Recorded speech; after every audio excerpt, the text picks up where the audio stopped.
All right, if you don't know, don't say you don't know. This one, I've gone through phases where I'm really proud of saying I just don't know. And then sometimes, almost out of guilt, I feel like I want to, if somebody says, oh, you know this, right? I was like, yeah, oh, yeah, I know that. Almost like I want to say, sure, I know that. And it's almost an ease of conversation as opposed to, no, I have no idea.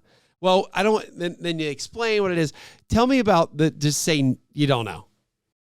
So this is especially difficult in modern times because of the Google effect, which is people believe that they can do a quick search on Google and read a couple things and know enough to give their opinion on a subject. Just like I did with milk.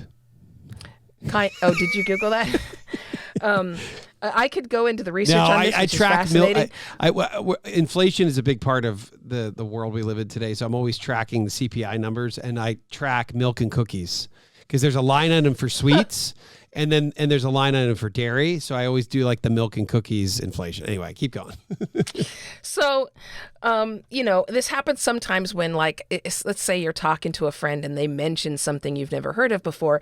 Some people will really quickly be searching it on their phone so that they can then come back and go, oh yeah, so I think that blah, blah, blah, blah, blah. People think that reading a couple paragraphs of an article on merit pay for teachers makes them an expert enough to give their opinion on these things.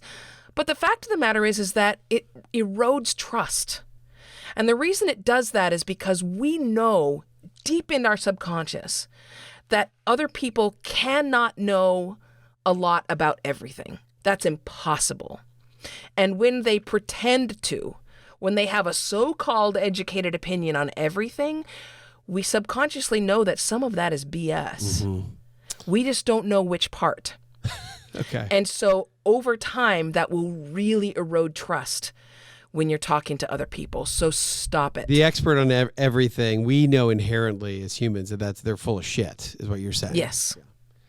Yes. And so are we. Come on. We've given opinions on stuff that we had no right giving an opinion on. I'll give you an example. When they were studying confirmation bias, a group of scientists brought in a group of people and they said, okay, what do you think we should do about the war in Ukraine? And everybody gave their opinion. And they said, okay, here's a map of Europe, point to Ukraine.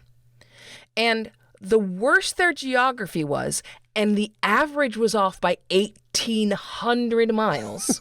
It's a half a U.S. or more than half. The worse their geography was, the more likely they were to recommend military intervention.